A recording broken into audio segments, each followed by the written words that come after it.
네, 창당을 추진 중인 무소속 안철수 의원과 천정배 의원이 통합을 위한 최종 조율 절차를 거치고 있습니다. 앞서 간단히 전해드렸죠.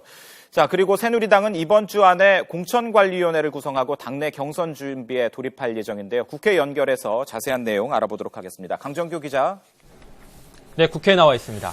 네, 야권 신당발 통합 움직임이 본격화되고 있는데 기자회견도 예정돼 있는 걸로 알고 있습니다. 자세한 내용 전해주시겠습니까? 네, 신당 창당을 추진 중인 무소속 안철수 의원과 천정배 의원이 통합을 위한 최종 조율을 하고 있다는 소식이 들어왔습니다. 잠시 뒤인 오전 10시 반에 국회의원회관에서 김한길 의원이 기자회견을 열고 이와 관련된 입장을 발표할 예정인데요. 지난 주말 천정배, 박주선, 정동영의 3자 연대 추진에 이어 야권 신당발 통합 움직임이 본격화되는 모습입니다. 안철수 의원의 국민의당은 최근 내부 갈등설을 불식하고 원내 교섭단체 구성에 발판을 마련할 호기로 볼 수 있습니다. 한편 지난주에 인선을 마친 선거대책위원회는 오늘 첫 회의를 열고 총선 시기별 과제와 진행 계획, 각 선대위의 역할 등을 논의할 예정입니다. 더불어민주당은 오는 27일 중앙위원회를 열어 김 위원장이 비상대책위원장을 겸임하도록 하고 선대위원 일부를 비대위원으로 선임하는 내용의 안건을 처리할 계획입니다. 사실상 김종인 선대위에 전권을 넘겨주고 문재인 대표를 비롯한 기존 지도부가 총사퇴하는 절차가 될 것으로 보이는데요.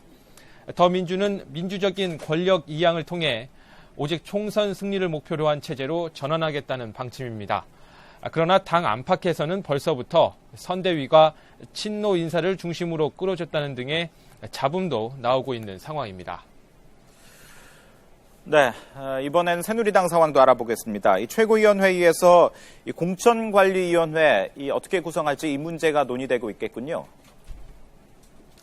네, 그렇습니다. 새누리당 최고위원회는 오는 28일까지 공천관리위원회를 구성한다는 목표로 논의를 이어가고 있습니다.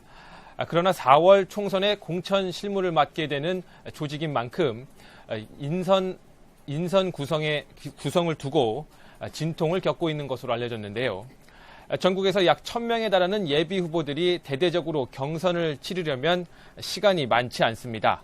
여야가 주말과 휴일 연쇄 협상을 통해 지역구 253석으로 선거구를 확정하는 쪽으로 가닥을 잡은 만큼 하루빨리 공관위를 구성해 공천 룰과 경선 일정 등을 확정해줘야 됩니다.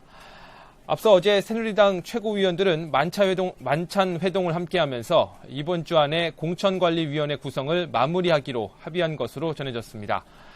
지난 공천특위위원장 인선 때처럼 김무성 대표와 원유철 원내대표 그리고 서청원 최고위원 등이 조율을 거쳐서 공관위원장을 합의 추대하는 방식으로 의견을 모았다고 알려졌는데요. 한편 오늘 최고위원회의에는 지난주 김무성 대표가 지명직 최고위원으로 선임한 안대희 전 대법관이 참석했습니다. 안 전 대법관은 아직 정치 신인에 불과하지만 성숙한 정치를 하는데 최선을 다하겠다며 국민과 당원들 뜻대로 쓰는 몽당 연필이 되겠다는 각오를 밝혔습니다. 또 친박 실세로 통하는 최경환 전 경제부총리도 다보스 포럼을 다녀온 뒤 이제 본격적으로 국회에 복귀하게 되는데요. 인재 영입 문제 등을 두고 벌써부터 친박과 비박 간 전선이 형성되고 있어서 공관위 출범과 함께 개파 간 신경전이 본격화할 것으로 보입니다. 지금까지 국회에서 YTN 강정규입니다.